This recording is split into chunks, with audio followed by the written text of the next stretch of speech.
पृथ्वीराज चौहान 1177 से 1192 तक अजमेर रियासत के शासक रहे। इनको इतिहास में पृथ्वीराज थर्ड के नाम से जाना जाता है। इनको दलपुंगल यानी विश्व विजेता और राय पिथौरा की उपाधि भी दी गई थी। पृथ्वीराज चौहान का जन्म 1166 ईस्वी में अन्निलवाड़ा या अन्निल पाटन में हुआ, जो उस समय गुजरात की राजधानी हुआ करती थी। जब मात्र पृथ्वीराज चौहान 11 वर्ष के थे तो उनके पिता सोमेश्वर चौहान का निधन हो गया था, लेकिन 11 वर्ष का एक बालक राज संचालन में सक्षम नहीं होता, जिस कारण से आरंभिक 1 वर्ष तक इनकी रियासत का संचालन इनकी माता कर्पूरी देवी के द्वारा की गई थी। इसके पश्चात 1178 ईस्वी में यानी पूरे 1 वर्ष बाद पृथ्वीराज चौहान स्वतंत्र रूप से अजमेर चौहान रियासत के शासक बने। अब वे स्वतंत्र रूप से निर्णय लेने लगे थे, परंतु सिंहासन पर बैठने के पश्चात उन्हें कई तरह की कठिनाइयों का सामना करना पड़ा। पृथ्वीराज चौहान की 12 वर्ष की अल्प आयु के कारण उनके चाचा पृथ्वीराज चौहान को अजमेर रियासत का वास्तविक शासक नहीं मानते थे तथा उन्होंने पृथ्वीराज चौहान के विरुद्ध विद्रोह कर दिया ताकि वो अजमेर चौहान रियासत पर अपना अधिकार कर सकें। यहाँ पर पृथ्वीराज चौहान ने अपनी सेना के बल पर अपने चाचा अपर गांग की हत्या कर दी, परंतु अपर गांग के छोटे भाई नागा अर्जुन ने गुड़गांव पर अपना अधिकार कर लिया। यहाँ पर अपने पैतृक राज को विवाद रहित बनाने के लिए और अपना अधिकार सिद्ध करने के लिए अपने चाचा नागा अर्जुन को पराजित करना बहुत जरूरी था। इस कारण से पृथ्वीराज चौहान ने गुड़गांव पर आक्रमण कर दिया, परंतु नागा अर्जुन वहां से भाग निकला तथा अब पृथ्वीराज चौहान का गुड़गांव पर अधिकार हो गया। परंतु नागा अर्जुन का परिवार वहीं रह गया और बाद में नागा अर्जुन के परिवार को बंदी बना लिया गया। उसके पश्चात नागा अर्जुन की सेना में जितने भी सैनिक पराजित हुए और जीवित बच गए थे, उन सबको अजमेर लाया गया और उनकी गर्दन को काटकर अजमेर के किले की दीवार पर लटका दिया गया, ताकि कोई भी शासक या शत्रु उनके विरुद्ध विद्रोह करने का साहस न कर सके। अब पृथ्वीराज चौहान के परिवार में कोई ऐसा व्यक्ति नहीं बचा जो अजमेर रियासत पर अपना दावा पेश करता, परंतु इसके बाद भी पृथ्वीराज चौहान अपना कोई भी निर्णय स्वतंत्र रूप से नहीं ले पा रहे थे, क्योंकि उनके मुख्यमंत्री कैमस का अजमेर रियासत पर काफी प्रभाव था। इसी कारणवश पृथ्वीराज चौहान ने प्रताप सिंह को मुख्यमंत्री के पद पर नियुक्त कर दिया और कैमस की हत्या करवा दी। अब पृथ्वीराज चौहान ने अपने राज्य की सीमाओं का विस्तार तथा उनकी सुरक्षा के कारण सैन्य अभियान चलाए। इन अभियानों में सबसे पहले सन 1182 में भंडारकों का दमन किया।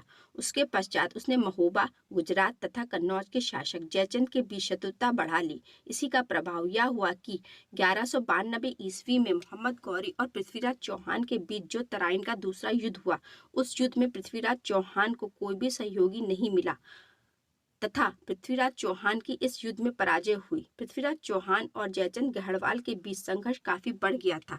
इन दोनों के मध्य संघर्ष का जो तत्कालीन कारण बताया जाता है वो पृथ्वीराज रासो, जो कि चंद्रवरदाई के द्वारा लिखी गई थी। चंद्रवरदाई पृथ्वीराज के दरबारी कवि भी थे और मित्र भी। पृथ्वीराज रासो में यह बताया गया है कि पृथ्वीराज चौहान और जयचंद गढ़वाल की पुत्री संयोगिता दोनों आपस में प्रेम करते थे, लेकिन जयचंद गढ़वाल ने अपनी पुत्री का विवाह पृथ्वीराज चौहान से कराने के बजाय पृथ्वीराज को अपमानित किया।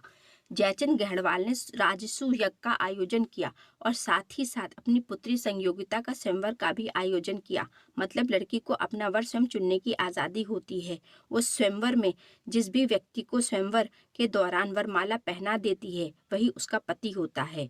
तो जयचंद गढ़वाल ने अपनी पुत्री संयोगिता के विवाह के लिए स्वयंवर का आयोजन किया और अपने शत्रु पृथ्वीराज चौहान को अपमानित करने के लिए उनकी मूर्ति बनवाकर द्वारपाल के स्थान पर लगवा दी गई।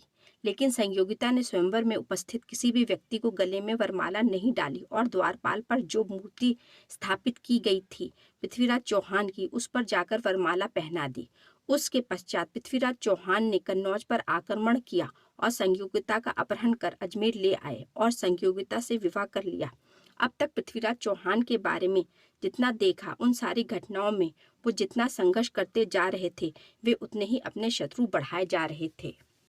कहने का अर्थ यह है कि जब उत्तर पश्चिम की ओर से मोहम्मद गौरी ने भारत पर आक्रमण किया, उस समय पृथ्वीराज चौहान अकेले पड़ गए। किसी भी राजा ने उनका साथ नहीं दिया।